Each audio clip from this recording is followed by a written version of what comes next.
Hello అండి, అందరికీ praise lord. June 28 ఎడారిలో సెలయేర్లు విందామా? పరలోకమందు ఒక తలుపు తెరవబడి ఉండెను. ప్రకటన గ్రంథం 4వ అధ్యాయం 1వ వచనం. యోహాను పద్మాసు ద్వీపంలో ఉన్నాడు. మనుష్య సంచారం లేదు, అంతా రాతి నేల. దేవుని వాక్యాన్ని, క్రీస్తు సువార్తని ప్రకటించినందువల్ల అతనికి ఆ ద్వీపంలో కారాగార వాసము విధించారు. ఎఫెసులోనే తన స్నేహితులకి దూరమే సంఘంతో కూడి దేవుణ్ణి ఆరాధించే అవకాశం కరువై, పోకిరితనం, శత్రు భయం మూర్తి భవించిన తన తోటి ఖైదీలే సహచరులుగా ఉన్న పరిస్థితుల్లో అతని ఎదుట ఒక తలుపు తెరుచుకుంది.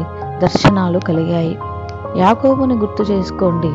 తండ్రి ఇల్లు విడిచిపెట్టి గమ్యం లేని ప్రయాణం మొదలుపెట్టాడు. ఎడారి ప్రదేశంలో కటిక నేల మీద పడుకున్నాడు. కానీ అతనికి వచ్చిన కలలో పరలోకానికి ఎక్కిపోయే నిచ్చెన, దానికి పైగా దేవుని దర్శనాన్ని చూశాడు. వీళ్ళే కాదు, చాలా మంది కోసం పరలోకపు ద్వారాలు తెరుచుకున్నాయి. అయితే ఇహలోకంలో వాళ్ళ పరిస్థితిని బట్టి చూస్తే వాళ్ళకు అలాంటి దర్శనం రావడం ఆశ్చర్యమే. ఖైదీలకి, చెరలో ఉన్నవారికి, అస్తమానము శ్రమలు పొందేవారికి, మరణశయ్యలకి అంకితమైపోయిన వారికి, ఒంటరి బాటసారులకి, దేవుని సన్నిధికి వెళ్ళడానికి ఆశ ఉండి కూడా ఇంటి పనివారం మూలంగా ఆరాధనకు వెళ్ళలేని ఇల్లాలకి ఈ తలుపులు తెరుచుకొని ఆహ్వానిస్తున్నాయి. అయితే కొన్ని షరతులు ఉన్నాయి.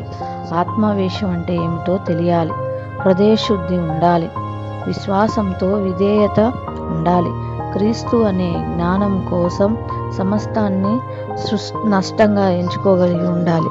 ఈ విధంగా మన సమస్తము దేవుడే అయినప్పుడు మన జీవితం, నడత, తీరు తెన్నులు ఆయనకు అంగీకారమైనప్పుడు మన కోసం కూడా ఈ తలుపులు తెరుచుకుంటాయి.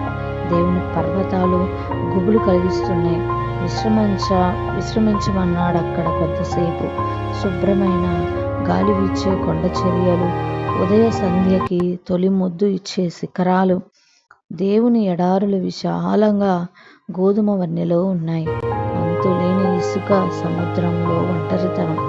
అక్కడ ఆయన పరలోకపు తెర పైకెత్తాడు. Praise the lord.